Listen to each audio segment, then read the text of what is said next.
के लिए पैसे भीख मांग रहा है। शर्मनाक, इससे ज़्यादा शर्मनाक और बिहार को शर्मसार करने वाली शायद ही और कोई घटना होगी।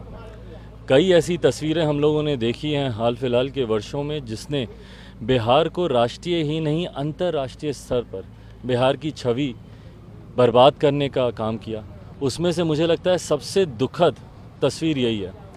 एक पिता, उसकी पीड़ा को आप समझिए, उसके पुत्र का निधन होता है। बिहार का एक जिला समस्तीपुर, वहाँ पर पुत्र के निधन के बाद वो पीड़ा अलग, वो दुख अलग, पर उसकी बॉडी को लेने के लिए जिस तरीके से लोगों से पैसे चंदा इकट्ठा करने की ज़रूरत पड़ती है, स्वास्थ्य विभाग जिस तरीके से पिता की पीड़ा को समझे बगैर उस पर और जले पे नमक छिड़कने का काम करती है, जिस तरीके से पैसों की मांग की जाती है विभाग के द्वारा, मुझे नहीं लगता कि इससे ज़्यादा शर्मसार करने वाली और कोई तस्वीर कभी किसी राज्य से हम लोगों ने देखी होगी। और ये दर्शाता है कि किस तरीके से मुख्यमंत्री जी की नीतियां बिहार में विफल हैं। मैं बार बार जो इस बात का मैं जिक्र करता हूं कि भैया मैं नहीं मानता 7 निश्चय बिहार का विकास कर सकता है, ये उसका जीता जागता उदाहरण है। भाई 7 निश्चय में जिन योजनाओं को आपने गवर्नमेंट एजेंडा बनाया है वो तो मूलभूत ज़रूरतें हैं, वो तो वैसे भी आपको करनी ही है भैया। नली गली बनाना सरकारी एजेंडा नहीं हो सकता। सरकारी एजेंडा है कि आप अपनी आर्थिक नीतियों को कैसे बेहतर कर रहे हैं, प्रति व्यक्ति आय पर कैपिटा इनकम को आप कैसे बढ़ा रहे हैं। जब तक लोगों के हाथ में पैसा नहीं आएगा, जब तक वो इतने सक्षम नहीं बनेंगे कि वो आर्थिक तौर पर जब तक वो मजबूत नहीं बनेंगे, तब तक ऐसी तस्वीरें हम लोग देखते ही रहेंगे। और ये ही दिखाता है कि भैया किस तरीके से सरकार की नीतियां, सरकार प्रदेश को आर्थिक स्तर पर विकास की तरफ लेकर जाने की बजाय और ज़्यादा उसको धकेलती जा रही है। आज ये आर्थिक नीतियों, गलत नीतियों का ही परिणाम है कि बिहार से पलायन नहीं रुक रहा है।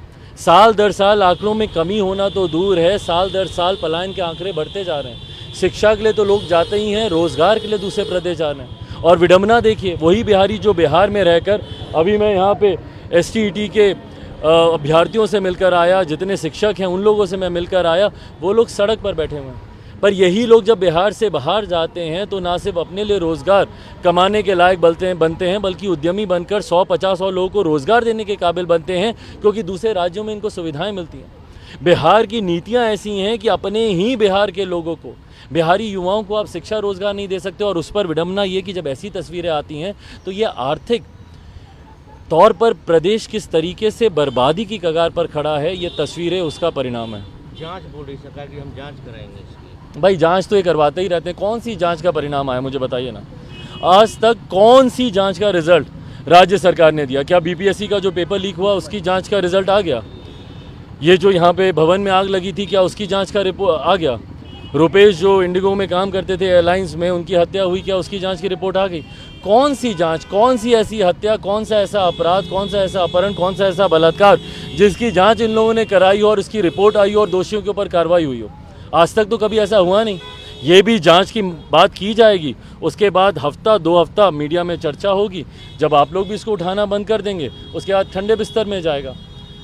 ये जांच सिर्फ और सिर्फ एक लीपापोती का माध्यम बन के रह गया है राज्य सरकार, मुख्यमंत्री जी, शासन प्रशासन के द्वारा।